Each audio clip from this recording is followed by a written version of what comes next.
Quand je me suis fait agresser, j'étais pas outée, j'avais pas encore dit que j'étais lesbienne, je savais même pas moi-même que je l'étais. Peur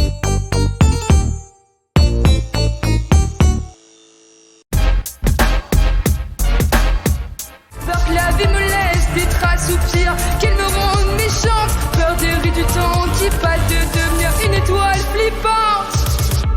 Je suis très peureuse de plein de choses.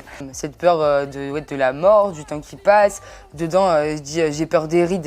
C'est une image pour dire j'ai peur des rides, c'est j'ai peur du temps en fait. Moi, je suis une flippée du temps qui avance. Du coup, j'aime bien le passé en général et c'est pas bien.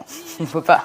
C'est depuis gosse. J'ai toujours eu peur du temps qui passait déjà gosse. Pourtant, il passe. Du coup, ça fait 25 ans. Je sais pas comment je vais faire, non.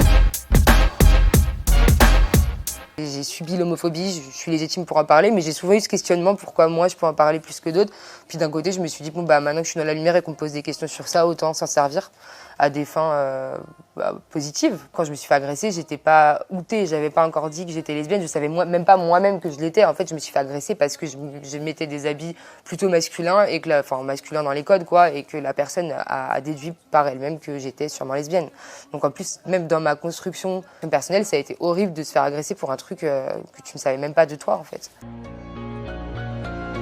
Est-ce qu'on va un jour en finir avec la haine et les injures? Et je sais qu'Amour Censure, par exemple, elle est passée en radio. Il y a des gens qui m'ont envoyé des messages. Merci d'avoir fait cette chanson. Grâce à toi, j'ai pu faire mon coming out dans la voiture parce que la chanson passait et que ça a ouvert le sujet avec mes parents. Il n'y a pas d'amour censure. Il n'y a que de l'amour sincère. Ça m'a révoltée. En fait, un mec dit que je suis effrayante et que mes fans ne peuvent pas avoir des posters de moi dans leur chambre. Ouais, je vais pas laisser passer ça. Je suis pas heureuse de ce qui s'est passé, je suis pas heureuse de ces propos-là et j'espère qu'ils s'en mordent les doigts, parce qu'il faut évoluer. Mais ce que je veux dire, je suis contente d'avoir pu mettre en lumière un vrai problème, quoi. Quand vous n'aimez pas quelqu'un, ne l'écoutez pas, c'est pas grave en fait. On n'est pas là pour plaire à tout le monde, mais arrêtez d'insulter les gens, arrêtez d'être désobligeants, ça sert à rien, c'est une perte de temps. Et tous ces mots qui m'ont sonné, j'avance blessée mais sans rancune. Ma grand-mère, c'était une star, quoi, ce jour-là. Elle est venue en studio, c'était aussi drôle que émouvant, hein.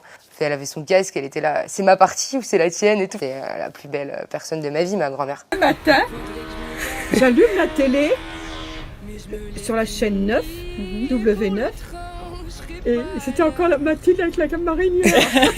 Et sur ta marinière, je cherche notre réunion.